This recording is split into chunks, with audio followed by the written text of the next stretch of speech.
Hello class 9 students. आज हम start करने वाले हैं आपकी गणित मंजरी बुक का chapter number 6 measuring space perimeter and area. Chapter शुरू करने से पहले देखो यहाँ पे आपकी बुक में सबसे पहले एक ये रेस ट्रैक गिवन है। आपने कभी ऑब्जर्व किया है जब भी आपके स्कूल में रेस होती है तो जो ग्राउंड होता है, जो ट्रैक्स होते हैं, उनमें सबके स्टार्टिंग पॉइंट डिफरेंट होते हैं। फर्स्ट लेन वाले का स्टार्टिंग पॉइंट यहाँ होगा, सेकंड का थोड़ा आगे होता है, थर्ड का उससे आगे होता है, फोर्थ का उससे आगे होता है। इनको हम स्टैगर्स बोलते हैं। अगर यहाँ से हम देखें कि 8th नंबर पे जो बच्चा है वो तो फर्स्ट वाले से काफ़ी दूर है, यानी कि यहाँ इतना डिस्टेंस आगे है, तो क्या ये अनफेयर नहीं होगा? अगर ये फेयर है तो क्यों है? अगर आपको इसका आंसर पता है कि ऐसा क्यों होता है तो कमेंट सेक्शन में ज़रूर बताना, और अगर आपको इसका आंसर नहीं पता तो वीडियो को एंड तक ज़रूर देखना। लास्ट में मैं आपको इसका आंसर बताऊंगी। ओके, तो सबसे पहले स्टार्ट करने से पहले हम पेरीमीटर और एरिया के डिफरेंस के बारे में बात करते हैं। पेरीमीटर क्या होता है और एरिया क्या होता है। देखो, जैसे हमारी ये फिगर है एक स्क्वायर, ठीक है, तो पेरीमीटर क्या होगा? सपोज़ मैंने यहाँ से चलना स्टार्ट किया, ठीक है, मैं इसकी बाउंड्रीज़ पे चलते जाती हूँ और वापस इसी पॉइंट पे पहुँच जाती हूँ। तो जब हम बाउंड्रीज़ पे चलते हैं, किसी भी फिगर की बाउंड्रीज़ की अगर हम बात करते हैं तो वो पेरीमीटर होता है, यानी कि उसके बाहर बाहर हमने कितना चला, वो हो गया पेरीमीटर। और एरिया क्या होता है? उन बाउंड्रीज़ के अंदर वाला स्पेस हमारा एरिया होता है। सपोज़ ये मेरा एक रूम है, इसमें मेरे को टाइल्स लगवानी है, तो पेरीमीटर पे लगवाऊंगी मैं टाइल्स या फिर एरिया में लगवाऊंगी टाइल्स? ऑब्वियसली एरिया में, है ना। तो एरिया क्या हो गया? कोई भी फिगर है उसके जो इनक्लोज्ड स्पेस है, उसके जो अंदर वाली स्पेस है, वो मेरा एरिया हो गया। और अगर मैं बाउंड्रीज़ की बात करूँ तो वो मेरा पेरीमीटर हो गया। पेरीमीटर सिंपली कैसे निकालते हैं हम? इस पॉइंट से इस पॉइंट तक का डिस्टेंस पता करना है, इस पॉइंट से इस पॉइंट तक, यहाँ से यहाँ तक और यहाँ से यहाँ तक। अब ये तो स्क्वायर है तो सारे डिस्टेंस सेम होंगे, इसीलिए यहाँ पे हमारा स्क्वायर का फॉर्मूला क्या हो जाता है? 4 इंटू साइड, है ना। लेकिन अगर कोई और शेप हो, वहाँ पे सारे साइड्स इक्वल ना हो, तो हम क्या करेंगे? जो साइड्स हैं उनको ऐड करते हुए चलेंगे, ठीक है। इसको कैलकुलेट करने के लिए हमारे पास फॉर्मूलाज भी होते हैं, वो अभी हम आगे देखेंगे। आज हम करने वाले हैं एक्सरसाइज सेट 6.1। 6.1 में बेसिकली आपको सर्कल के पेरीमीटर का यूज़ करना है। जैसे जैसे जो फॉर्मूलाज यूज़ होते जाएंगे मैं आपको वो फॉर्मूलाज बताती जाऊंगी। अगर मैं पहले ही सारे फॉर्मूलाज बता देती हूँ तो आप उसको ईजिली याद नहीं कर पाओगे। जब हम उनको क्वेश्चंस के साथ प्रैक्टिस करेंगे तो वो फॉर्मूलाज आपको ईजिली लर्न हो जाएंगे। तो यहाँ पे सबसे पहले हमें फर्स्ट फार्मूला जो याद करना है वो है circumference of a circle. Circumference यानी कि पेरीमीटर। तो सर्कल होता है, उसकी तो कोई लेंथ होती नहीं है ना। तो हम उसका फॉर्मूला कैसे कैलकुलेट करते हैं? उसका फॉर्मूला कैलकुलेट करने के लिए हमारे पास फॉर्मूला होता है 2πr। Perimeter of a circle, या फिर सर्कल के पेरीमीटर को हम सरकमफ्रेंस भी बोल सकते हैं। Circumference of a circle is 2πr।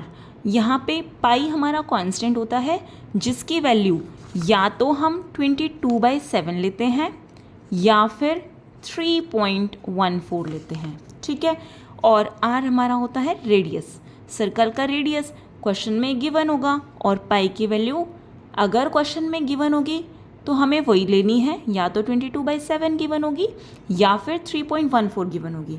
जो क्वेश्चन में बोला जाएगा हमें वही वैल्यू लेनी है पाई की, ठीक है। और सिर्फ फॉर्मूला में वैल्यूज़ पुट करनी है और हमारा सरकमफ्रेंस ऑफ सर्कल निकल जाएगा। अब यहाँ पे फर्स्ट क्वेश्चन देखो।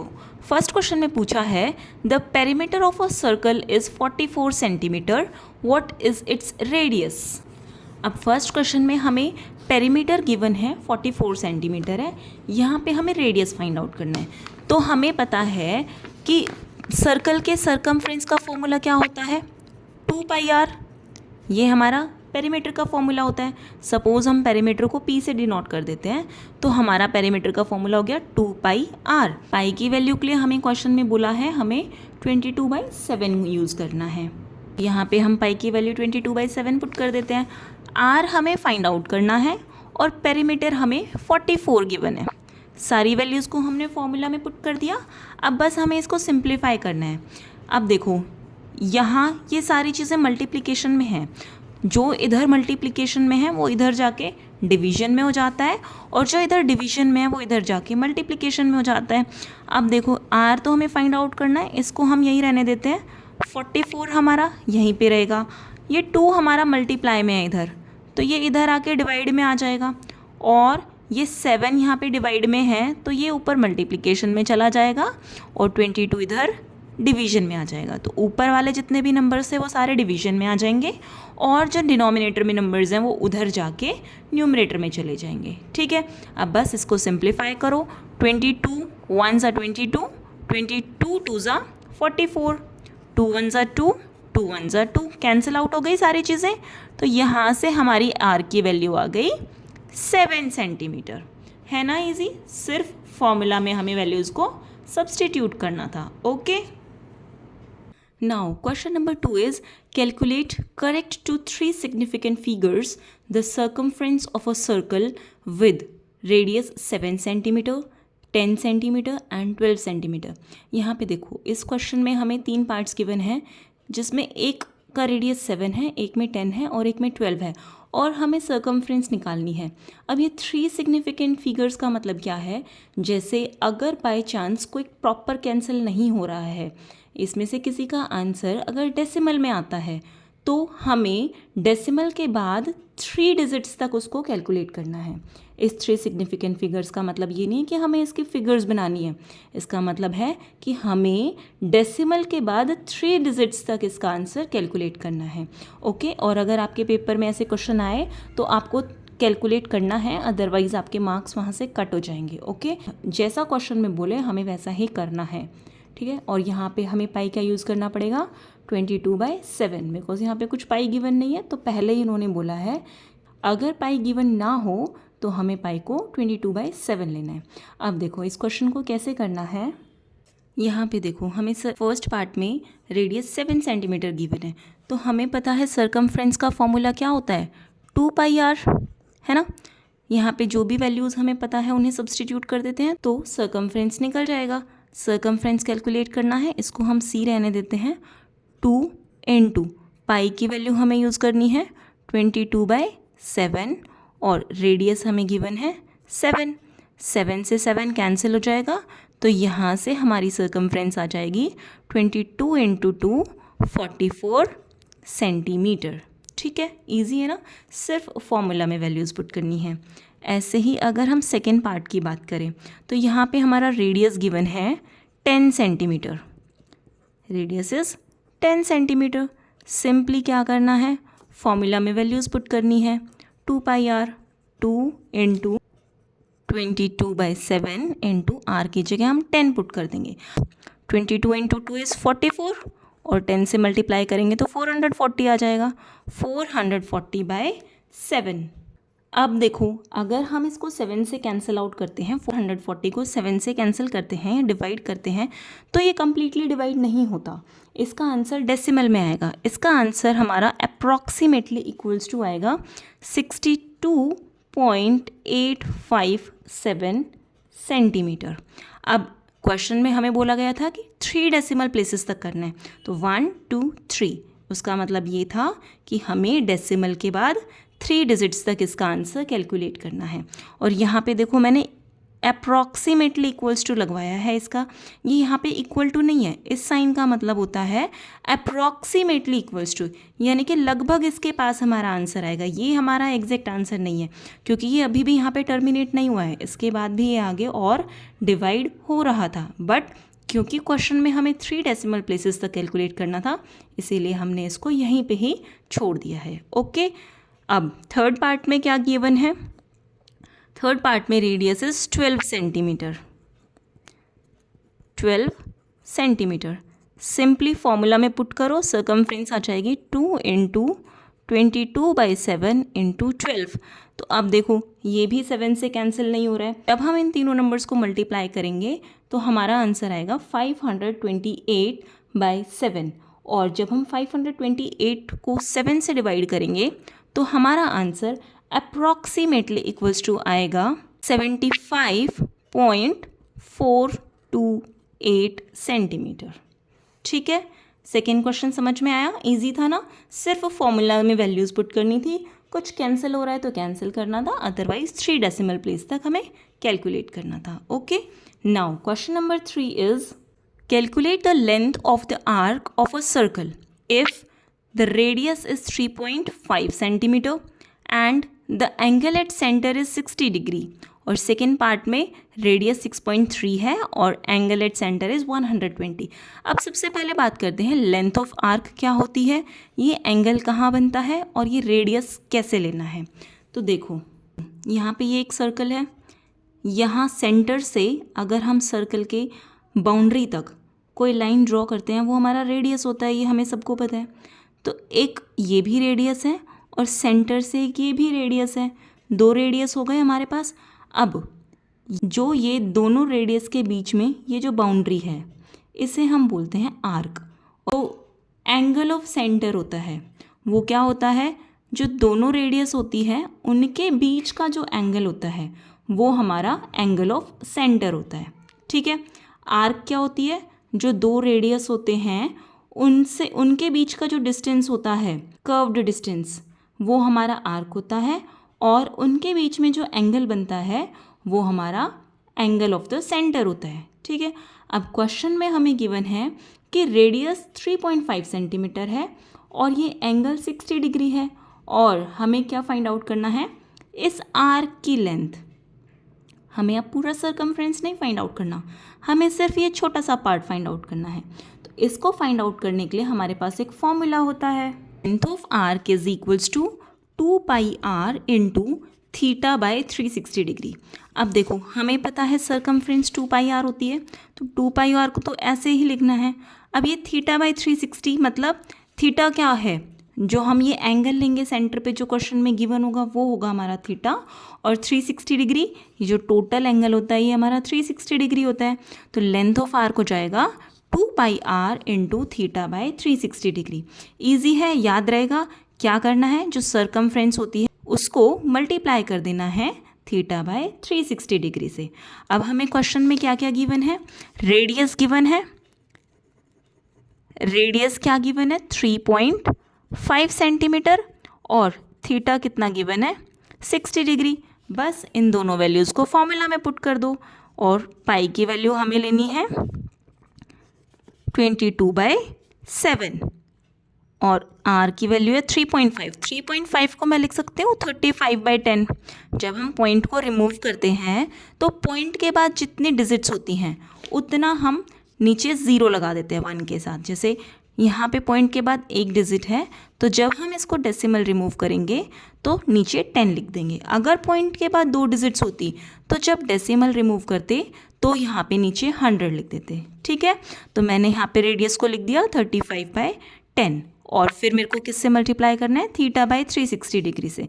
थीटा इज 60 डिग्री और अपॉन 360 डिग्री. ठीक है, अब जो कैंसिल हो रहा है उन्हें कैंसिल आउट कर दो.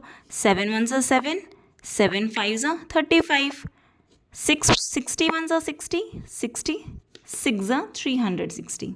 ठीक है, और कुछ कैंसिल हो रहा है, 2 1 2, 2 5 10, फिर इस 5 से ये 5 कैंसिल हो गया, सारे कैंसिल आउट हो चुके हैं. अब ये भी कैंसिल कर देते हैं 2 की टेबल से, ये हो जाएगा 11 और ये हो जाएगा 3. तो यहाँ पे सब कुछ कैंसिल करके लास्ट में हमारे पास बचा 11/3. अब जब हम इस 11 को 3 से डिवाइड करेंगे तो हमारी अप्रॉक्सीमेटली वैल्यू आएगी 3.67 सेंटीमीटर. ठीक है, क्लियर हो गया ये वाला पार्ट. हमें क्या करना है, लेंथ ऑफ आर्क निकालने के लिए 2 pi R into theta by 360 degree लेना है. सारी वैल्यूज़ हमें क्वेश्चन में गिवन होगी, सिंपली उन्हें फॉर्मूला में पुट करना है और जो कैंसिल होता है उन्हें कैंसिल करके आंसर आ जाएगा. अब सेकेंड पार्ट इजी हो गया ना. सेकेंड पार्ट में देखो हमें क्या क्या गिवन है. सेकेंड पार्ट में रेडियस 6.3 मीटर है और रेडियस 6.3 मीटर है और angle at the centre is 120 degree. तो यहाँ पे भी हम क्या करेंगे, सारी वैल्यूज़ को फॉर्मूला में सब्सटीट्यूट करेंगे. तो ये हो जाएगा 2 × 22/7 इंटू 6.3 को मैं लिख सकती हूँ 63/10. ठीक है, इंटू थीटा क्या गिवन है 120 डिग्री अपॉन 360 डिग्री। ओके, अब यहाँ पे क्या कैंसिल हो रहा है, 7 9 63, ठीक है। और कुछ कैंसिल हो रहा है, यहाँ पे देखो 120 से अगर हम इसको कैंसिल करें तो ये हो जाएगा 1/3।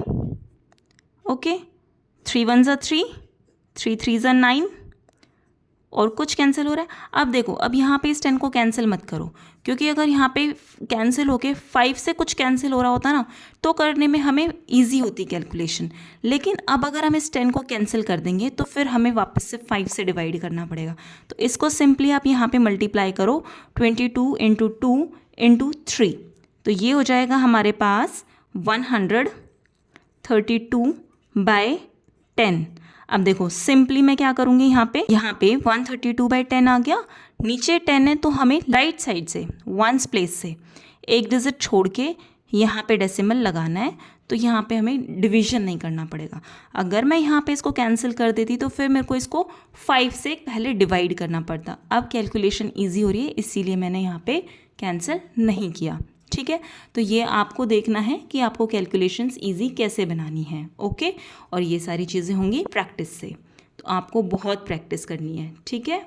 चलो, fourth question is find the perimeter of a sector that is the curved portion as well as the 2 straight portions of a circle of radius 14 centimetre and sector angle 75 degree. तो सबसे पहले देखो, इस क्वेश्चन को करने के लिए हमें सबसे पहले तो ये पता होना चाहिए कि सेक्टर होता क्या है।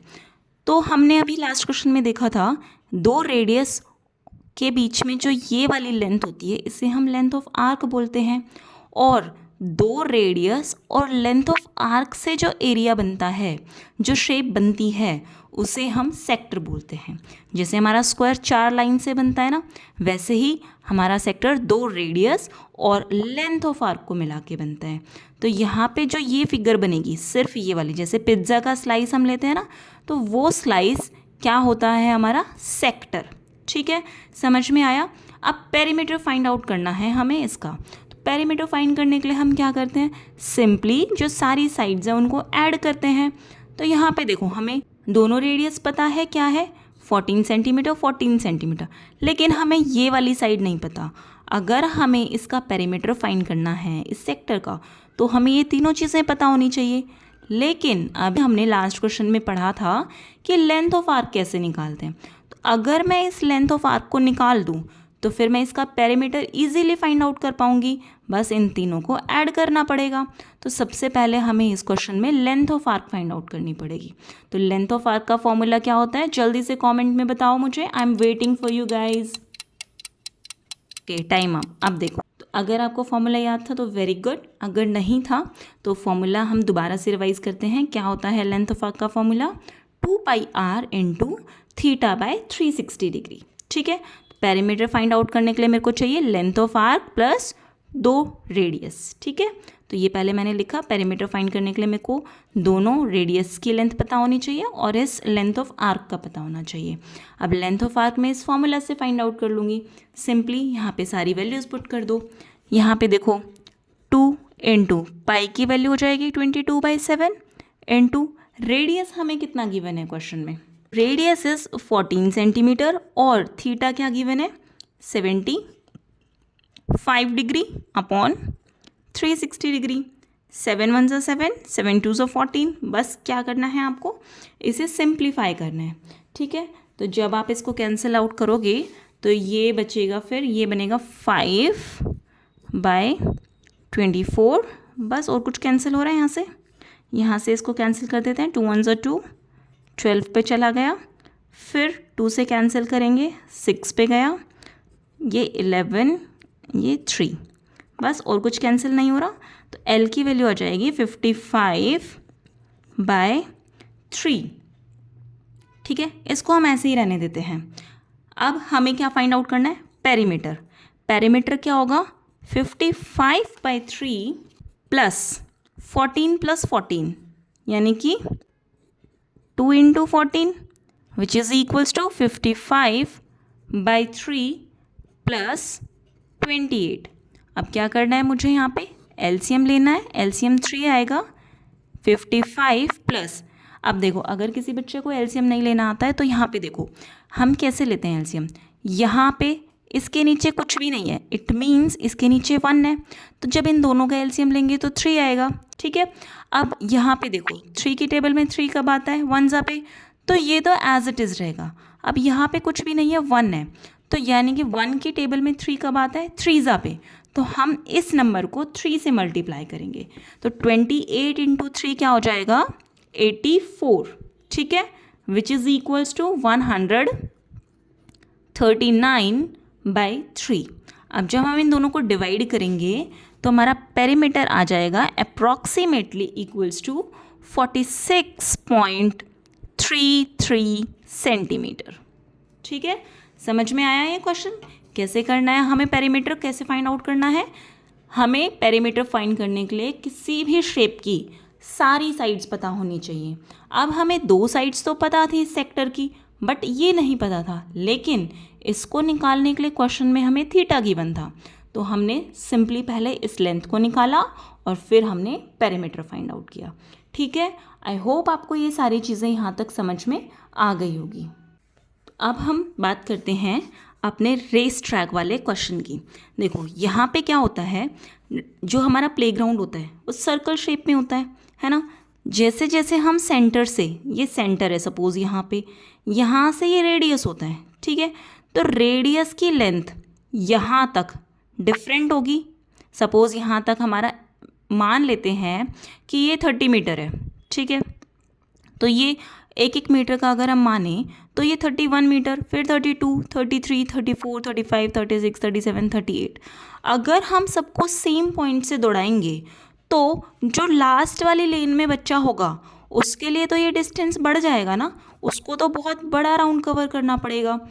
तो इसीलिए हम क्या करते हैं, सबकी पोजीशन इक्वल हो, किसी के साथ भेदभाव ना हो, तो हम इसीलिए यहाँ पे ये स्टैगर पॉइंट्स बनाते हैं। ठीक है, अब यहाँ से सेंटर से जितना दूर जाते जाएंगे उतना रेडियस इंक्रीज़ होता जाएगा और इस वाले बच्चे को ज़्यादा दूर ना दौड़ना पड़े, इसीलिए हम इसको आगे से दौड़ाते हैं। एक्चुअल में ये आगे से नहीं है, डिस्टेंस सबको सेम ही कवर करना है, बस क्योंकि इसका डिस्टेंस इधर से कैलकुलेट होगा, इसको ज़्यादा लंबा राउंड ना लगाना पड़े, इसीलिए हम इसकी पोजीशन को आगे रखते हैं।